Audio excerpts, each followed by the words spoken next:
us today. So our speaker is Michelle Sorensen. She's a clinical psychologist and founder of the Ottawa South Resiliency Clinic. And Michelle's approach to working with clients centers around cognitive behavioral therapy framework.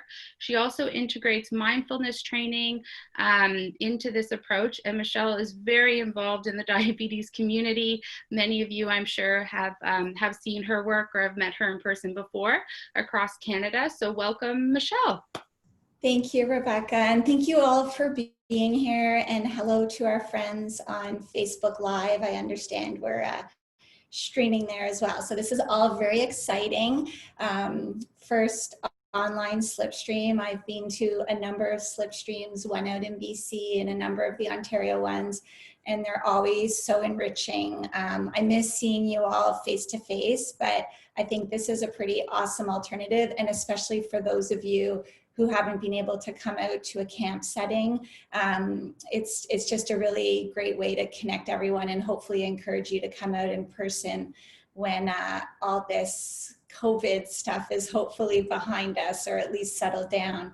I'm in my office actually at the clinic, and this is the first time I've done any work here at the office in 7 weeks. So it feels kind of nice to be here in the office that I love.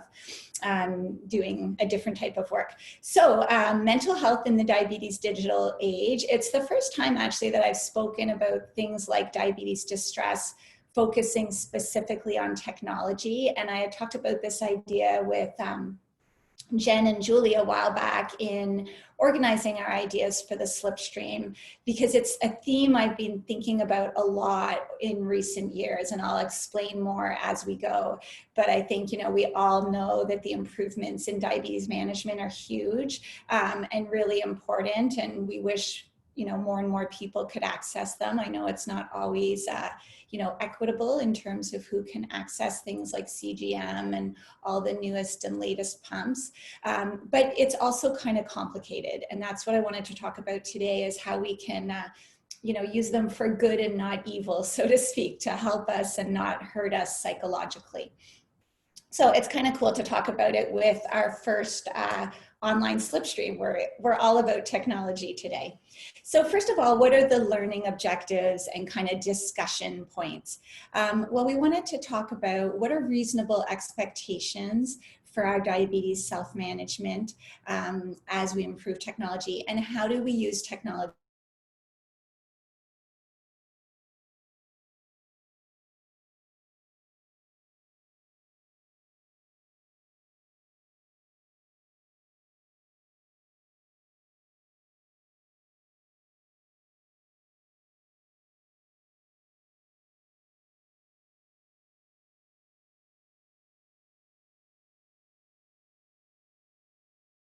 monitoring their blood sugars, glucometer only, flash glucose monitoring, so this is basically the Abbott Libre, or CGM, Dexcom or Medtronic sensors. So here it is on the screen.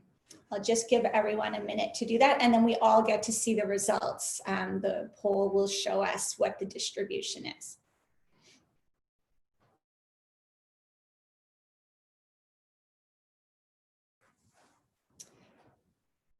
I think that'll show up in a minute, so I'll just give it a minute.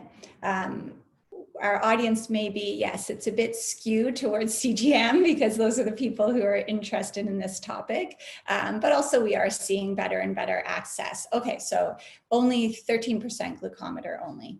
And the next question is, how many people administer their insulin via one insulin injection? So this could be pen or syringe. 2, an insulin pump alone, and it could be that you're also using a CGM, but the third option is an integrated system where it's working together, where you have a pump and a CGM that in some way communicate. So this could be looping, tandem with basal IQ, or if you're in the States, control IQ, or the Medtronic 670G. I'll just submit my answer there and we'll see what comes up. Okay, so it's only 21% integrated, 58% insulin pump alone, but obviously we know from the first question that many of those people are using a CGM separately as well. Okay, great. Thank you everyone for participating there. Oh, I'm just gonna get back on my screen. So much about managing diabetes has changed. And of course, many of us have been able to improve our technology. We're probably a bit of a skewed audience today on this call, a very engaged audience that's using the newer tech.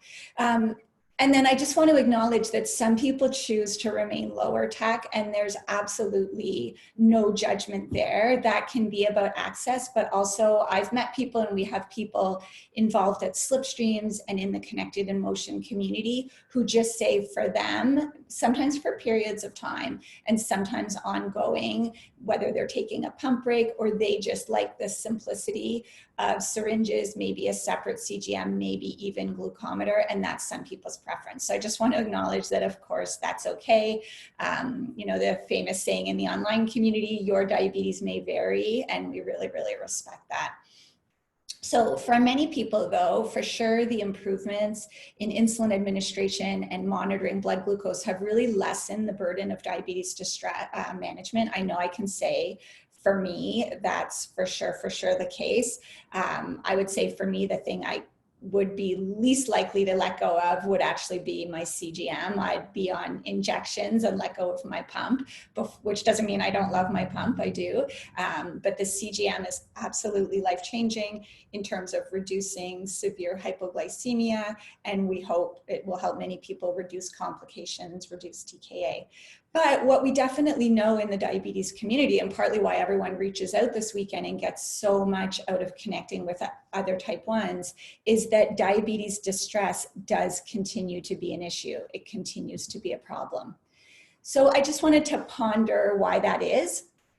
This is, of course, not based, although I do read research studies, I do not conduct research, and these opinions here are not based on any specific studies, but I have met over the years hundreds of people with type 1 through Connected Emotion, and when I'm speaking at conferences and other events in the community, Diabetes Canada, JDRF talks, and so I just want to kind of share some of what I've observed.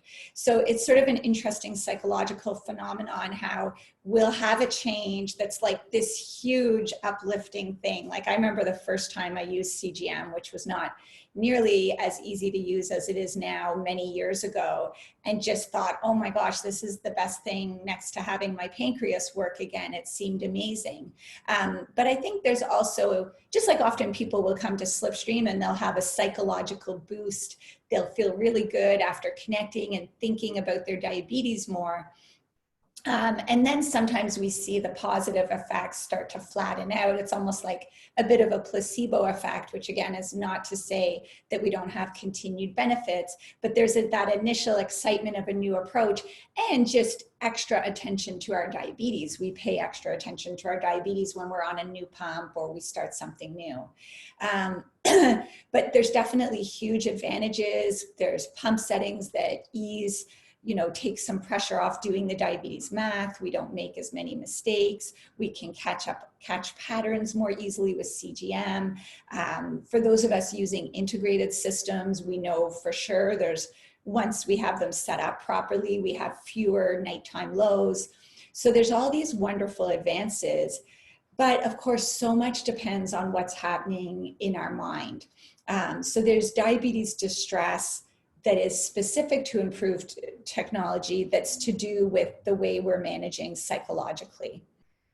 So I just wanted to kind of get a sense of whether, although I can't ask you all individually right now, but let's do a poll just to see if people relate to this. And I'll be defining diabetes distress in a little bit, but just for those who aren't familiar with the term, although you're probably familiar with the experience, diabetes distress is distress related specifically to diabetes. It's not the same as an all-over clinical depression, and the feelings associated with it are often stress, denial, or guilt specifically related to the experience of living with diabetes.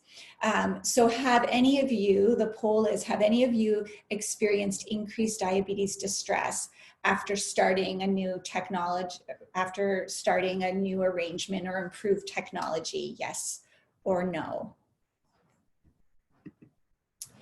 And then tied into the poll here is, if yes, what do you blame the most? I guess we should have had a choice here of does not apply, but alarms, maybe you can just say, for those of you using technology, what sort of causes you the most distress? Alarms and other interruptions in your day, placing more pressure on yourself for better results, or finding that you're just like plain simple thinking about diabetes all the time or a lot more. So let's see what people say. And these are just based on themes that I have heard. Although there is a way of measuring diabetes distress, a scale that some of the diabetes clinics use that kind of break it down a bit too. So yes, 96% of people have experienced diabetes distress after starting new tech. Only 4% say no. Again, we may have a skewed audience because of who chose to tune into this, but that's pretty interesting. That's a really, we're onto something here, guys. That's a common experience. And if yes, what do you blame the most? So 63% say the alarms and interruptions in their day, and 25% say the self-imposed pressure for better results, and 13% say finding I'm just thinking a lot more about diabetes. But I know if you're like me, all of those three things might actually tie in.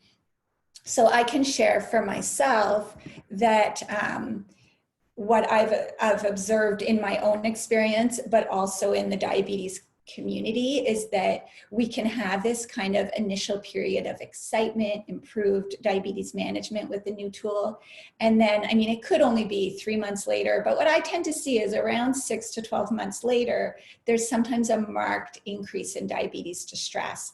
And I remember noticing this years ago with different clients who would get referred to me from their diabetes teams, where I think the endocrinologists or educators were kind of puzzled because, you know, the patient would come in and say, my team is thrilled with me. You know, my A1C was 9 on average over the years, and now I've brought it down to 7.5 or 7. I mean, the number doesn't really matter, but like a very noticeable improvement in the medical part of diabetes management. And then the patient would say, and I'm just exhausted and I'm so depressed. It's like, there's just so much diabetes in my life. And sometimes, you know, I think that the people who work in pediatrics really, like, we could do this research or this kind of investigation with parents, and it would be very interesting, and looking at the toll on families. I remember once I was doing a talk here in Ottawa with the JDRF and Medtronic, and a really wonderful local pediatric endocrinologist who's been around for many, many years, did a little introduction, and she sort of said to all the parents in the audience, it was largely families there, and she said, you know, I can remember years ago when we said, I think the number she gave was, okay, you're testing twice a day. Can you go up to 3 or 4 times? And the whole audience, this was actually quite a few years ago, but the whole audience laughed because for so many engaged parents, they expect so much of themselves. They're so upset about spikes outside of range. And it's just a really high bar that we're setting. So I think it's really important that we explore our thoughts and reactions to the changes in our life with diabetes, and just kind of look at the fact that your A1C can go down, or you can improve your time in range. Time in range is more and more the new metric for all of you on CGM. But if you're always telling yourself a story about how it could be better, then, or, oh, it was better 6 months ago, then you're still going to suffer psychologically because of diabetes. You could have you could have the same blood sugars as someone who doesn't have diabetes and still have diabetes distress. This is also something I used to notice in the past before we had so many people on CGM with pregnancies. So I myself had 3 pregnancies living with type 1. I guess I had diabetes. I was diagnosed at 24. Many of you know my story. I was in grad school training to do what I do now. And it was about 4 or 5 years later that I had my first pregnancy. So it was constant finger pricks. Like, I'm sure many of you have been through it. My fingers were literally like pin cushions. I was up in the night setting alarms to check my blood sugar. I achieved A1Cs I had never achieved before. And I can remember thinking, oh, surely I can keep doing this after I have the baby. I mean, look what's possible. But really, my whole life was about diabetes. I always had a juice box beside me because I would start to go low so often. So I used to notice for myself and other women that after pregnancy, there would be this kind of like dip in mood because we couldn't help but feel badly about ourselves. But that was after this period of intense management. But of course, now with CGM, so many people are getting the kind of constant data and, you know, working with it that women used to only have, you know, that really it was only people in pregnancy that had that level of kind of scrutiny and medical care in some ways before. So what are some of the key psychological stressors? And I'm really interested in discussion. Please tell me if you have others in mind that you'd like to share. But so for me, what I tend to look at is the increased self-expectations. In other words, diabetes achievement. You know, you could have someone who's a perfectionist, and if they didn't have diabetes, maybe they would need the perfect clean house, or maybe they would need the perfect well-behaved children, or all the accolades at work. And then maybe this perfectionism gets focused on diabetes, or maybe these, you know, maybe these individuals wouldn't have struggled with perfectionism and diabetes brings it into their life. It's hard to say, but we can see this real intersection between the achievement needs and the need for kind of external validation, and living with diabetes. Then the second big issue I see a lot lately when I talk to clients and people in like the question period after doing a talk, often what comes up is issues around other people, whether it's the diabetes teams, or often it's a partner or a parent who has access to the Share app or some version of that, or is monitoring data. And so what we really see is there's this increased need for the type 1 to assert themselves, not aggression, but turning towards and communicating how it makes them feel when they're talking about their blood sugars and how they want to talk about them. Like I hear some people with type 1 say, just ask me how my day was. Don't start asking about specific numbers, or express support and empathy. It's so easy to sound like you're judging. So that's a big source of distress. And then just the pure data. It's so much data. I often say that, you know, anyone who had, by nature, as human beings, the human mind is like Velcro for negative thoughts. We're way too hard on ourselves. We're way less likely to notice the good. And so then if you give, even back when we had a glucometer, if you give someone these numbers that they can judge themselves by all day, it's not a surprise that people would start to have a lot of negative self-appraisal. So all the data, it's so great for picking up on trends, whether you're using the Clarity app or, you know, the Medtronic stuff or Night Scout, Tide Pool, there's all these things coming out, and they're all great tools when they're used correctly, but they can motivate and provide positive reinforcement, like, oh, I got my lows down this week, that's great. Or they can drive perfectionism, they can discourage us. Because sometimes when you have a really good week with time and range, for example, or a 3-month period with a great, or what you judge to be a great A1C, the problem is there's nowhere to go but down, right? So that's the other problem with really high achievement.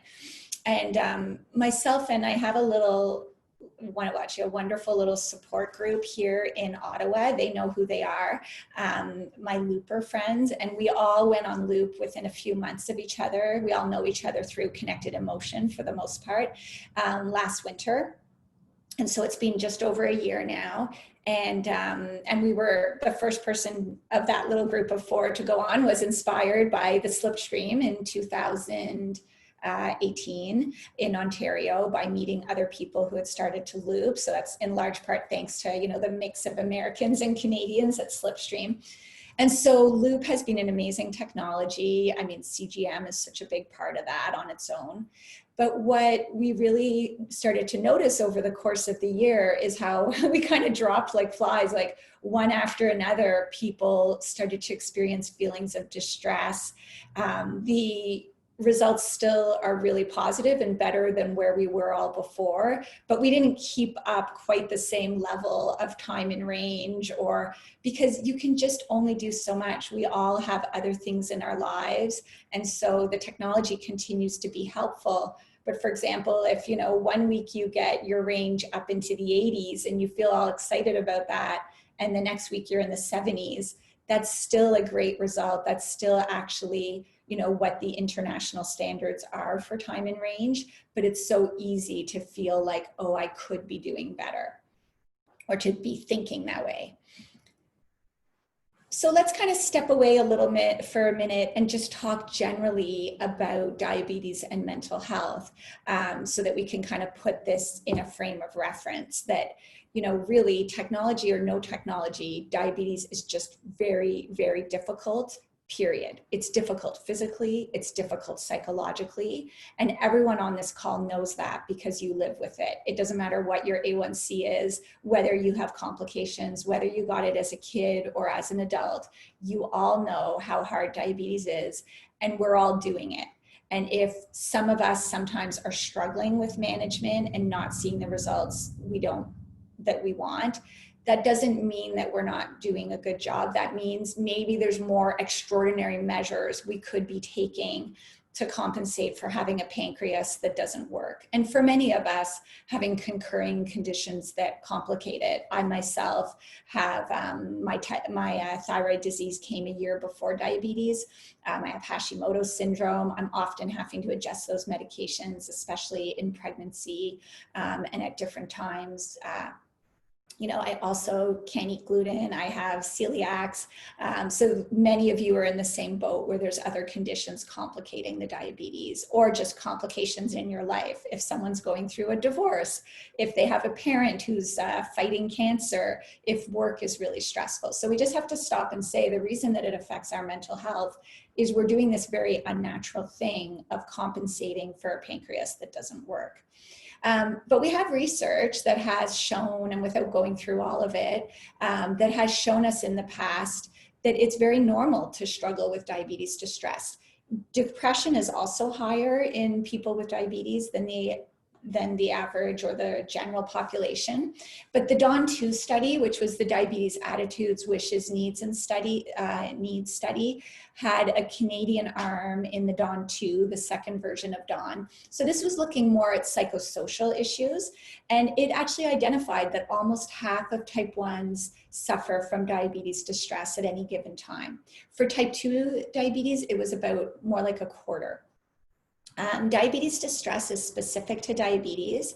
And it's interesting because as I talk about diabetes distress, but also over the years, I really like to focus on grief and chronic illness and the stages of grief.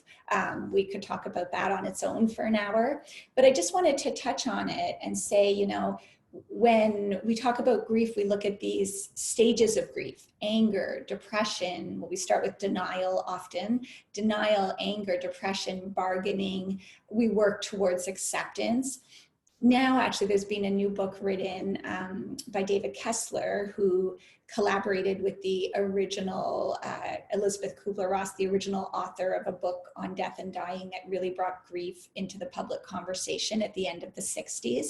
And David Kessler is talking about a sixth stage, which is finding purpose, finding meaning. And I really think Connected in Motion is a great example of a group of people that look to make meaning and make connections and help other people with type 1 as a way of coping with living with diabetes.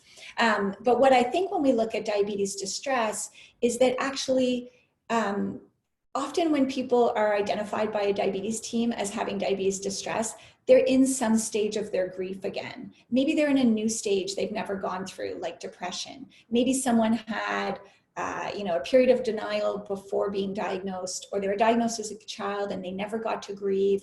They hit 19 or 20, they leave home, they're dealing with the full brunt of diabetes on their own for the first time, or they get off track and they feel guilty. And then there's new denial. They ignore their diabetes for a while, or there's non-acceptance that they're struggling with. I don't want this. I don't want to look at my blood sugars because I don't want diabetes. So grief and diabetes distress, in my opinion, are really kind of all tangled up together. And it just makes sense that when someone gets pregnant and now their life with diabetes has changed, now they're trying to take care of another human being and manage their diabetes, or someone gets their first full-time job, or they're planning a wedding. Like, we have to look at the fact that it's normal when people go through big life changes that it would bring up some form of the grief. And similarly, when we start new technology, just earlier this week, I was talking to a new client of mine. She may even be here today. And she was sharing that she recently started new technology. She's only a year or so into diabetes. This is a theme I've seen before. She's using better technology that makes sense to her than she's had over the year. But she just has so much diabetes in her day. And so now it's bringing up the grief of living with diabetes in a whole new way. So the definition of diabetes distress that I like is diabetes distress describes an emotional state where people experience feelings such as stress, guilt, or denial that arise from diabetes and the burden of self-management. Diabetes non-acceptance is also more highly correlated with poor self-care and glucose control than depressed mood or diabetes distress on its own. So it's really important to look at the fact that if we're not accepting diabetes, we're really likely to have a lot of diabetes distress. We're really likely to have poor glucose control. But you can have someone who's really doing all the right things, using great technology, and still have a lot of, actually have more diabetes distress than someone who's in the non-acceptance kind of denial phase and like blissfully going through their day with kind of like blood sugars a little bit above range, but not having big lows, not worrying or putting so much pressure on themselves. So it's kind of a complicated picture in terms of how the psychology affects management. So what I want to move into here is what are some of the challenges and how can we cope with them? This is kind of like, I don't want to have it look all doom and gloom. These are the challenges. We know they're here, but let's start to move at how can we cope? So living mindfully with the burdens of type 1 has always been challenging for sure. It requires enormous resiliency.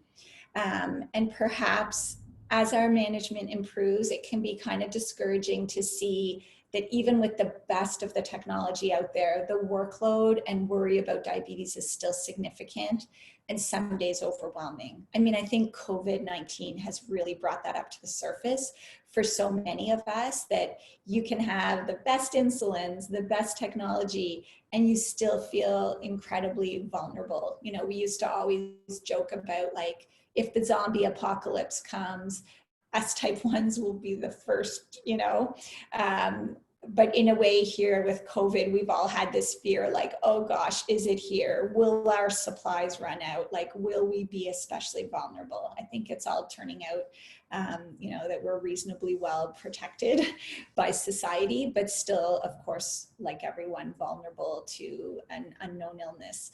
So in some cases, the stressors shift from, worrying, like if you don't have CGM, what is my blood sugar? Should I check again? With CGM, you can look anytime to see, but you have these new challenges. What if your technology breaks down?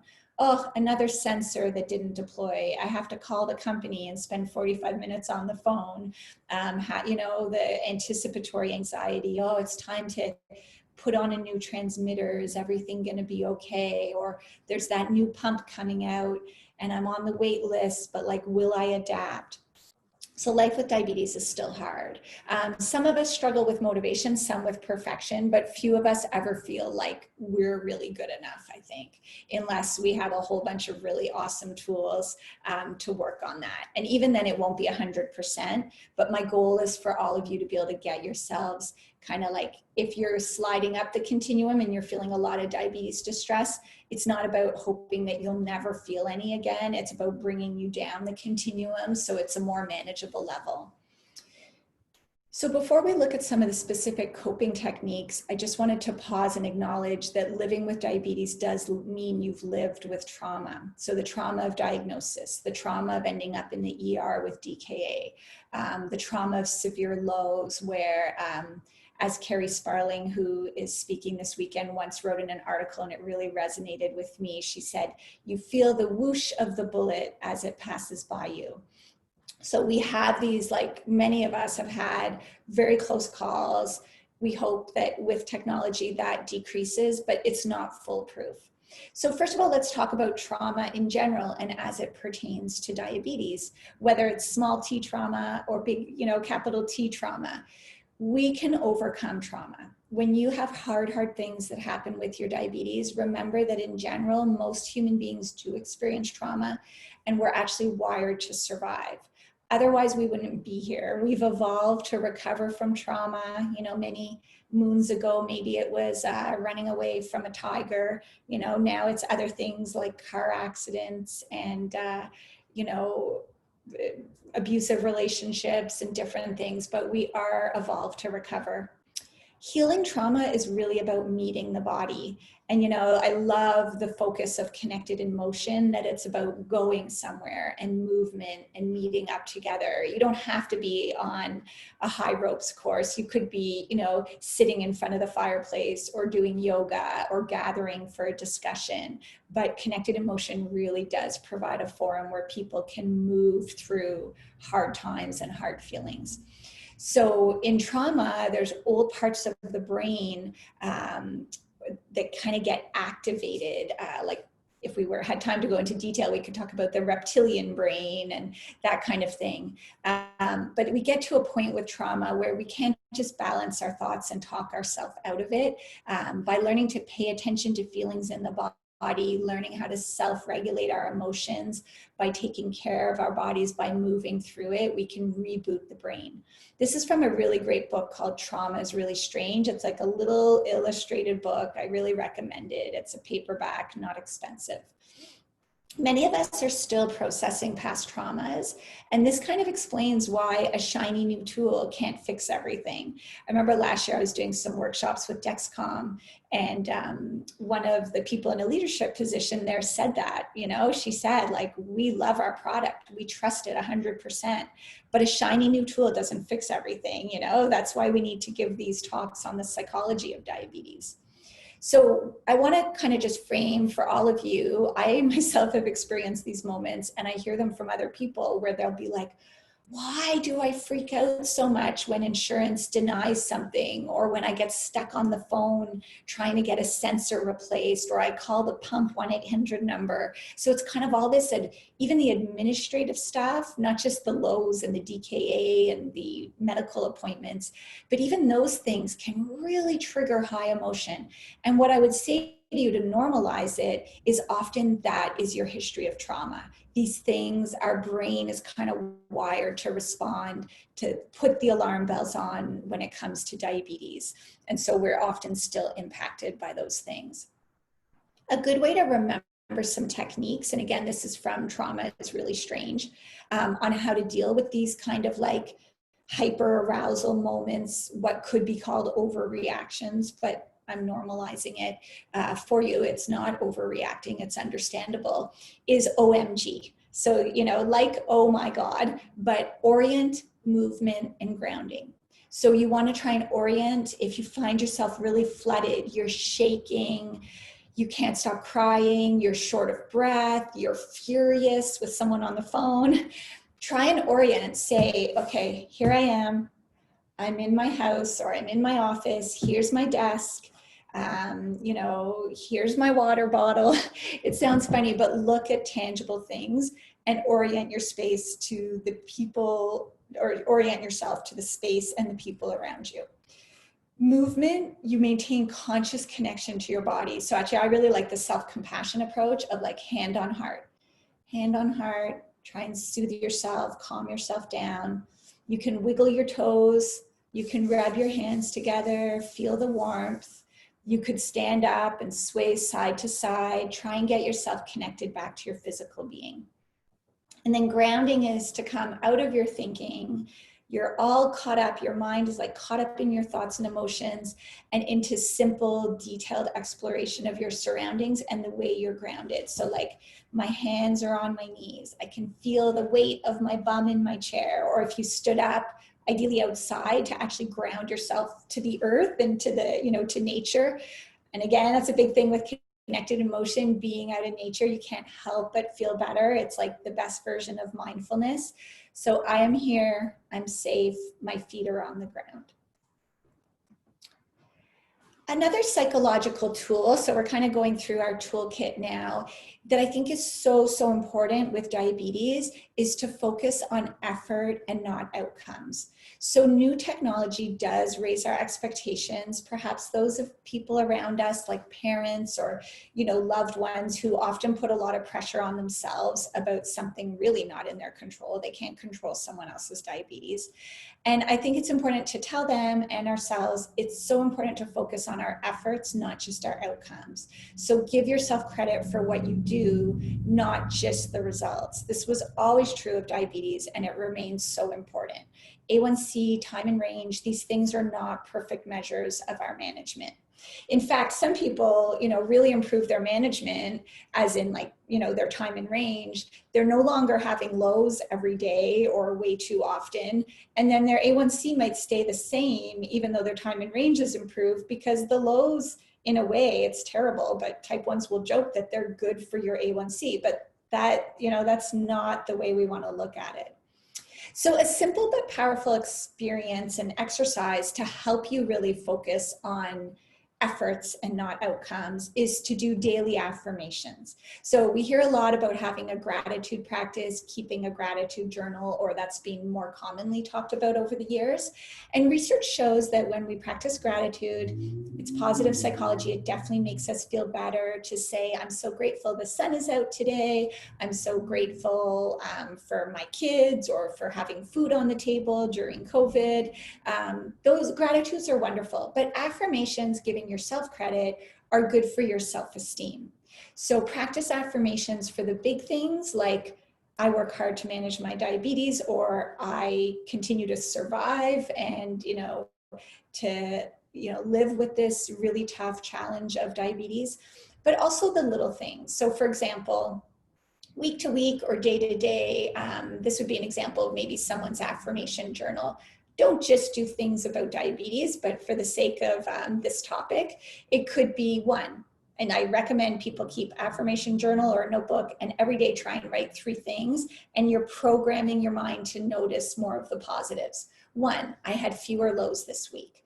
2, I had some spikes, but ate nutritious food and learned more about the carb count for next week.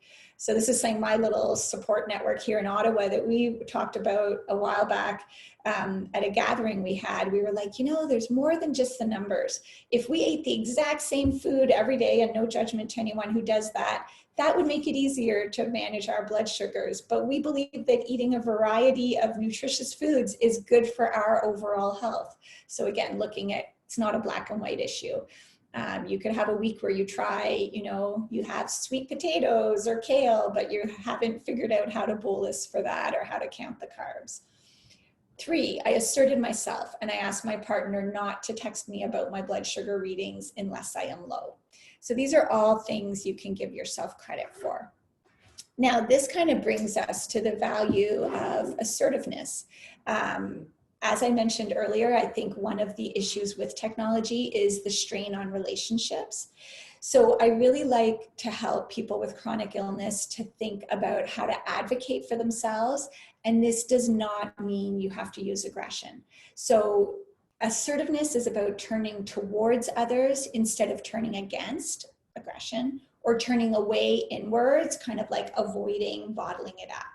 This requires, we could talk about this all day, but just to give you some quick food for thought, assertiveness requires setting boundaries, not taking responsibility for the feelings of others. Don't let guilt overcome your need to assert yourself. Ask for what you need, describe to people what is not helpful. This applies to your healthcare professionals, your spouses, parents, teachers.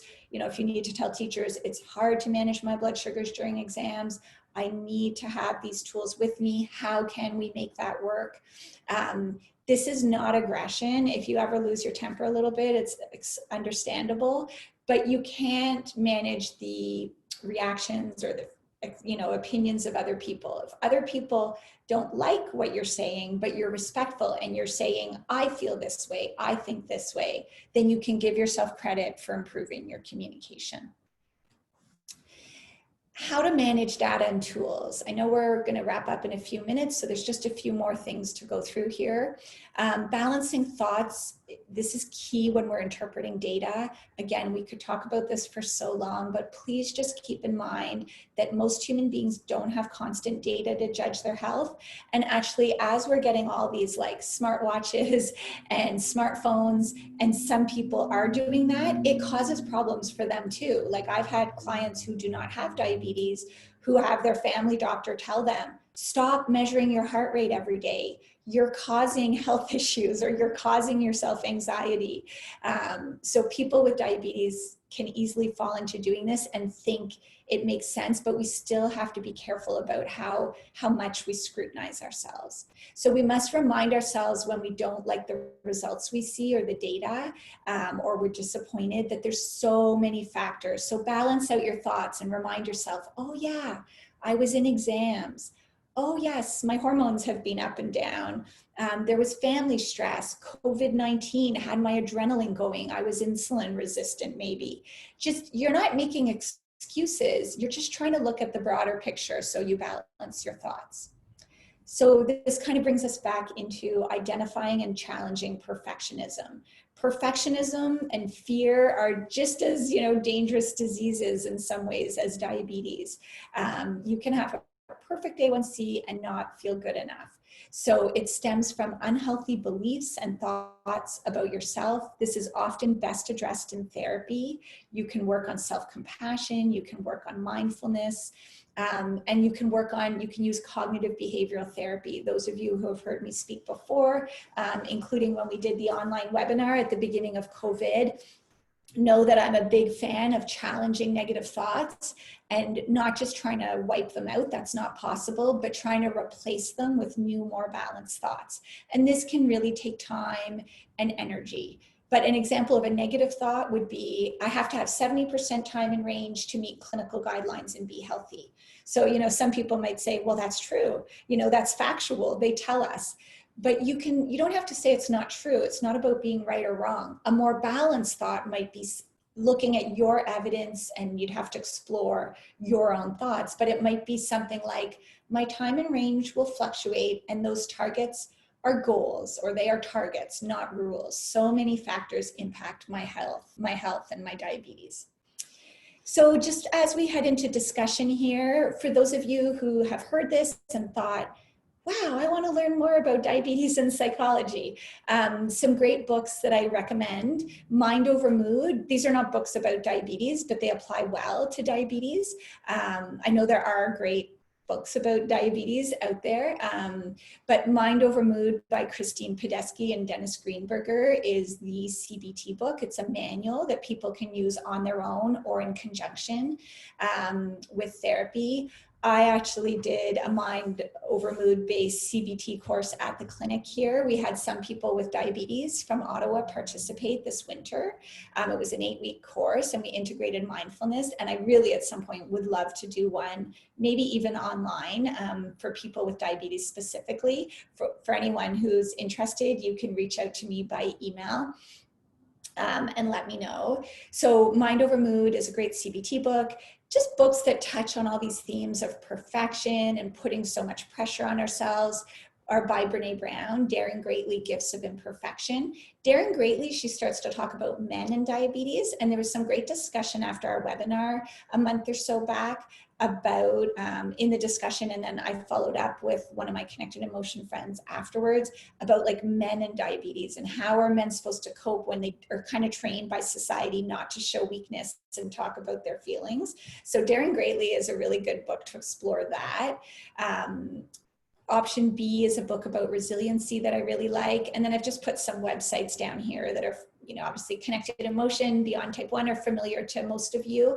My clinic's website is ottawasouthresiliencyclinic.com. Under my profile, under Meet the Team, you can find my email, which is sorensencbt@gmail.com. You're always welcome to reach out. If there's anything you need to talk about or you want to find out more, I know my slides and this presentation, I believe, will be available to everyone afterwards. So you can always review it. The self-compassion website is a great place to learn more about mindfulness and self-compassion as a starting point for those who are interested. And then just to talk briefly about my clinic. So we do offer here in Ottawa both individual and group therapy. We've always offered virtual therapy. This is especially good for people in Ontario who can definitely still use their health benefits. But of course, these days we're completely virtual during COVID, and I'm hoping it won't be too long before it's more of a mix of virtual and in person. We'll see what happens over the coming weeks. But I have a wonderful team that has learned a lot about diabetes from working with me. And about half of them we have now, I think there's 10 of us here at the clinic, but about 4 of them have done quite a bit of work. 2 of them especially have done a lot of work with people with diabetes. And I can't see everyone with diabetes myself, but I'm always happy to refer and triage once I know more about the issues. Some people deal more with eating disorders and body image and intuitive eating. Some people are more focused on anxiety using CBT. So if you're ever interested in support, don't hesitate to reach out. I know across both the US and Canada, we have other wonderful people that work with diabetes too. And you don't have to see someone who has diabetes to get help. For those of you who are struggling and need support, I definitely recommend therapy. But my last thought on that is if you try and it doesn't work out, don't be afraid to try with someone different. It's really important to find the approach and the person that's the right fit for you. So I wish we had more time to talk, but I'm going to make sure we have time for discussion. And thank you all for being here with us today. I'll hand it back to Nick. Thanks, Michelle. Thanks so much for being here, for sharing that presentation with us and those fabulous resources. Thank you very much for taking the time with us today. We're going to jump right into Q&A if that's okay with you, Michelle. Yeah. Do I have to press my stop share? Is Nick there? I don't know if you need. Just leave it as it is, Michelle. You're good. Okay, thank you. Hands off. So we've got a couple questions already in our Q&A function, but if you have a question, now would be the time to get those questions in. So there's a Q&A option at the bottom of your screen. If you select that, you'll be able to submit your questions. So our first question today comes from Pat, and Pat wants to know, would diabetes distress be considered the same as general anxiety? Great question. No, it wouldn't be. So the way it works with diagnostic kind of stuff is that in psychology and psychiatry, and family doctors also can use this. We have what's called the DSM. It's the Diagnostic Manual, which is basically, a group of diagnoses that a group of experts have come up with. And, some of the diagnoses fit better sometimes than others, but there's a bunch of different mood disorders, some of which are anxiety disorders that can be diagnosed. So for example, obsessive compulsive disorder, generalized anxiety disorder, agoraphobia, where people are afraid to go outside. That's something I'm worrying a lot during COVID that we're seeing a lot of developing. And people with diabetes can have those anxiety disorders, but we don't really have diagnoses specific to diabetes for that. But diabetes distress is a measured thing that we can diagnose. And I myself as a therapist have found it helpful, for example, when people are on long-term disability, to differentiate between diabetes distress and like a chronic depression, for example, like major depressive disorder is a diagnosis, or one of the anxiety disorders. So it's not the same thing, but anxiety, the experience of anxiety specific to living with diabetes is part of diabetes distress. For some people, they might have more feelings of depression specific to their diabetes, and some might have feelings of anxiety more specific. Anxiety about hypoglycemia is a really common problem and something myself and my colleagues have treated a lot. And for those who deal with it, versus a more generalized anxiety, which we can also treat. But for people who deal with anxiety about lows, obviously the compensating behavior for many people is to nudge their blood sugars higher so they don't go low. And so it's really important medically to get help. And we find cognitive behavioral therapy to be the treatment of choice there, where we identify the underlying assumptions we're making, like these hidden rules we live by, like if I go low, this won't happen, I won't be able to cope, and we try and come up with more balanced ones.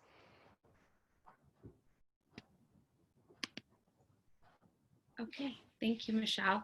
Thank you. Our next question comes from an anonymous attendee, but they'd like to know, it says, I'm reaching a stage of only being able to focus on long-term complications, and it's causing myself a lot of distress. Do you have any tips for focusing on the next few years rather than solely panicking that every out-of-range blood sugar has an impact on the development of long-term complications? Yeah, well, I'm really sorry. I know probably whoever asked that question is not alone. And I hope that that's, first of all, maybe it's related, that focus on complications and what's outside of our control could really be, sometimes that could be associated with a period of diabetes distress. And it could be like, yeah, you're leaning towards focusing on things you can't control because you're anxious or because there's been some kind of change in your diabetes. So it's hard to know exactly how to move forward without knowing all the details. It may be important to seek the help of a mental health professional to help with that. But what I would say is that it's, generally in psychology, what we look at is, how do we focus on the things within our control. So this is really the essence of resiliency. Resiliency is not fixing all of our problems. It's how do we cope with our problems in a healthy way so that we can move forward and, yeah, as you said, make the most of what you're living now. So actually, just a quick starting point, even if you're not seeking therapy, I would highly recommend this whole idea of focus on efforts and not just outcomes. Remember that life for everyone is imperfect, although we have a unique set of challenges. Everyone has challenges, and so we all have this same task of, can we focus on things we feel good about, make efforts, and then affirm them? So amplify the positive benefit. And that's where the affirmation journal really comes in. Have a little notebook or a journal, write your thoughts down, your 3 affirmations every day, things you can give yourself credit for, and it's CBT, and that you start to program your thoughts to notice some of the positives and not just the negatives. Thank you. We have a few more questions. So we have, we have Leah from Pickering. Leah says, hi, Michelle, and wants to know, does depression affect blood sugar? I would say it can, or it might not. So this is, again, kind of the interesting thing that we were talking about a little bit. I'm just going to close this so I don't see the questions, that we were talking about a little bit through the presentation, is that, interestingly, you could be really down and depressed, but be managing your blood sugars, really, really well. But what's happening is you're having kind of negative thoughts like, oh, wow, all I think about is diabetes. Ever since I got this CGM, I have great blood sugars, but why can't I be happy? And it could be that you're thinking negative thoughts about yourself or how it could be better, or you're holding yourself back from other things you enjoy in life because they affect your blood sugars in a negative way. So yeah, there's this interaction between feelings of depression and diabetes, but I think it's not always good blood sugar management or, not so positive blood sugar management. Depression is so much about our thoughts. Now, I do think that people who have like a high level of sustained blood glucose, doctors and endocrinologists would be able to speak to this better. I'm not that kind of medical professional, but of course, anything that affects, that adds to our fatigue or loss of energy, which high blood sugars can, I think, could absolutely, add into feelings of depression. Okay, we've got 2 more questions here, Michelle, and about 4 minutes left. So I'll get right to it. So Kara would like to know, are there any resources specifically for folks with hospital-related trauma? There have been several instances where they've been treated poorly in hospital and accused of even giving themselves insulin on the sly. And it makes them growingly concerned about even going to find help at a hospital, even while in DKA. Oh yeah, I'm sorry to hear that. So I think that, many people with long-term chronic illness kind of have a complicated relationship with healthcare professionals. And it doesn't, yeah, so the trauma related to a negative experience with healthcare professionals can really deter people from seeking help. And so this kind of goes back to what we were talking about with, there's my CGM, one of those alerts. I'm not low, don't worry, I'm just starting to bump up a bit. Anyway, so what was I saying? Yes, so it's really important to work on assertiveness and advocacy in this situation. You don't have to. It's not your job to tell healthcare professionals how they've made mistakes and caused you trauma. But what I would say is if you can't assert yourself and talk in a healthy way with whether it's an emergency room doctor or your own diabetes team, hopefully not. I find generally the diabetes, people trained specifically in diabetes are a bit more sensitive. But when you do feel like you've experienced trauma related to your interaction with healthcare professionals, please remember that you can always advocate for yourself by going to the quality assurance people. Every hospital, I believe, should have a quality assurance team. They have to follow up on complaints. They have to do an investigation. And so that's an avenue you can take for advocacy. And I know people, like I have a friend who's a social worker with type 1 here in Ottawa, who after having one of her kids really wasn't sure what happened around some of the blood glucose monitoring, partly because she wasn't always conscious. So she had unanswered questions. And later, after life had settled down and she had it in her, she did, kind of make a complaint or statement. And it led to this whole process.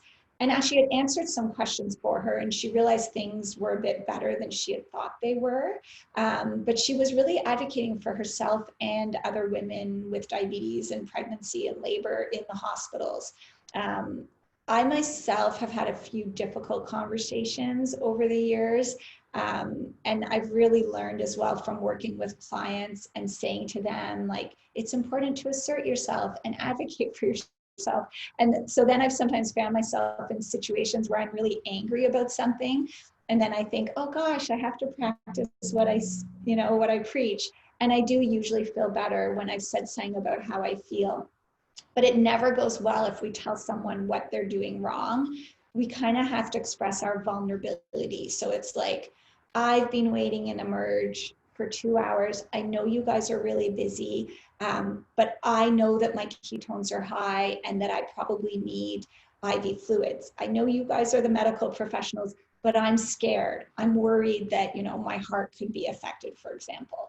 I think that if you do that and you say something, you can't guarantee that you'll always get a positive answer, but you have communicated well. You're not being aggressive, you're being assertive. And if it doesn't go well, then you absolutely have a right to make a complaint and get some answers. Okay, we've got a few more minutes. We have a bit of buffer time here, so I will I will ask one more question here from the Q&A section, and then we've had some questions come up in the chat that hopefully we can touch on. We've heard from Michel that that he's experiencing not being able to feel his lows after 42 years of diagnosis, and even after keeping blood sugars higher in the last few years, and is finding that to be very stressful, and that I'm not getting that feeling until much too late, the feeling of low. Yeah. And so he's just wondering if you can maybe touch on that a little bit, on the stress that that's causing. Yeah, so first of all, psychologically, I think that is like we have to acknowledge, again, this is why I mentioned earlier that a common source of anxiety is about hypoglycemia, because, you know, for many people on this call, they would probably say that the lows are their worst moments with diabetes. I know for sure for me, the most traumatic stuff that's happened to me over the last 21 years is usually to do with lows, and of course, especially before CGM.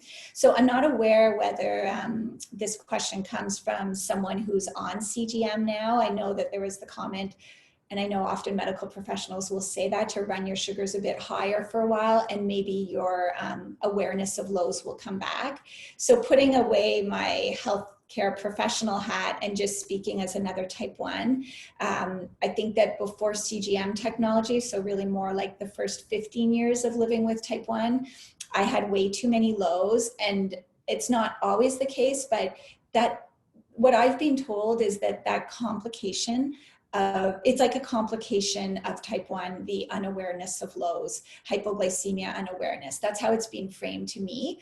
And I think that's true because I've met people who said they've had many lows over the years and they still know for sure when they're going low, that they're super attuned to it.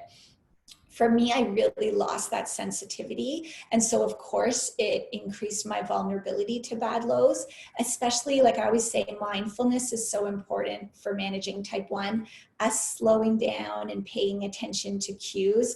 Because for me, my worst lows, like it was the problem that I didn't have awareness, but it was also when my children were young. You know, I have 4 kids. They're all a bit older now. The last 2 were twins. So I was taking care of babies, and I had like a 2-year-old and a 4-year-old. And so when I was alone with the kids, sometimes I wouldn't notice the symptoms of my lows until it was way too late because they weren't very strong anymore. And my first few years on CGM, I'll just share personally that I thought, oh, that sensitivity is never going to come back because I'm not having very many lows. Maybe I had like, you know, a couple of % lows in my time in range, but I still wasn't feeling them. But actually it did eventually come back. So I think this is actually an example of where if there's the possibility to access improved technology, whether it's the flash glucose monitoring where you flash it so you don't get the alarms overnight, but you can really kind of pick up on trends.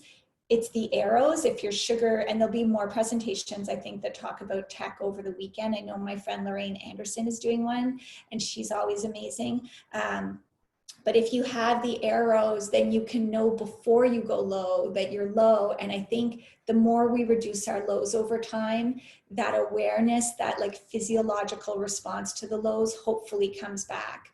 And some people tell me that about highs too, that people whose blood sugars have been up, you know, much higher than the desired clinical range for years, and then they bring themselves back in range. Initially, they'll feel low all the time because their body's not used to being in normal range. But over time, those sensations decline too. So we kind of have to have this trust in our body that it can recover a bit. But anyways, I've said a lot. I just want to acknowledge that that is a really awful feeling to not know when you're going low, and it puts a big burden of testing often on you if you don't have access to CGM. Thanks, Michelle.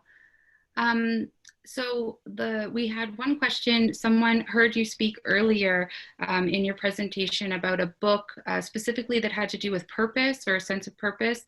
And Kirk wants to know if you could just remind us what the name of that book was. Okay, so the author is David Kessler, Kessler. I have not read the book, but I'm very interested in it. If you Google David Kessler, it comes up. I know the title has something to do with grief and finding meaning, but I won't get it exactly right. I'd have to Google it. And what's interesting is earlier in COVID, he got a lot of attention because he wrote an article in Harvard Business Review. And it was kind of tying in what was happening with COVID with grief. And so it'll be easy to find him via Google and probably read that article because it really did the rounds. I'm sure there's people here on the call who probably read it, you know, a month or so back. Okay, great. So For those of you who've been following along on chat, you'll see, and for those who haven't been, we would encourage you to open the chat function if you're interested. The links to all of the books and resources that Michelle had been mentioning throughout the presentation have been shared. So if you were interested in digging a little deeper into any of those, they are available for you through the chat function.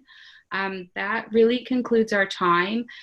So for those of you that joined a few minutes late and maybe didn't hear the beginning of the presentation, joined in the middle, by all means, you'll have access to this information afterwards.